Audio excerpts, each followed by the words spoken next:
হঠাৎ দেখা, রেলগাড়ির কামরায় হঠাৎ দেখা, ভাবিনি সম্ভব হবে কোনোদিন। আগে ওকে বারবার দেখেছি লাল রঙের শাড়িতে, ডালিম ফুলের মতো রাঙা।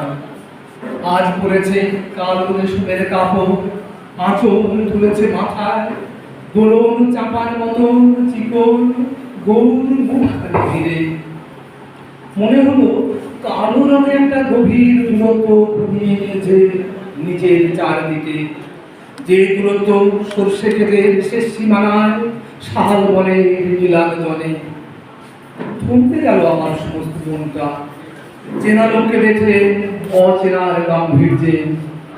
হঠাৎ খবরের কাগজ ফেলে দিয়ে আমাকে করলে নমস্কার, সমাজবিধির পথ গেল খুলে। আলাপ করলেন শুনুন, কেমন আছো, কেমন চলছে সংসার ইত্যাদি। সে রইল জানলার বাইরের দিকে চেয়ে, যেন কাছের দিনের ছোঁয়াচ পার হওয়া চাহিদে। তিনি অত্যন্ত ছোট দুটো একটা জবাব, কোনোটা দিলেই না। বুঝিয়ে দিলে হাতের অস্থিরতায় কেন এসব কথা, এর চেয়ে অনেক ভালো চুপ করে থাকা। আমি ছিলেন অন্য ব্যক্তিতে, ওর সাথীদের সঙ্গে। এক সময়ে আঙুল মেরে জানালার কাছে আসতে মনে হলো কম সাহস নয়।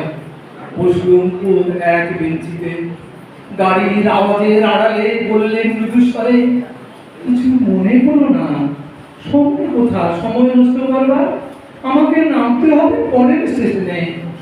দূরে যাবে তুমি, দেখা হবে না আর কোনোদিনই। তাই যে প্রশ্নটার জবাব এতকাল থেমে আছে, শুনবো তোমার মুখে, সত্য করে বলবে তো? আমি বললে বলবো।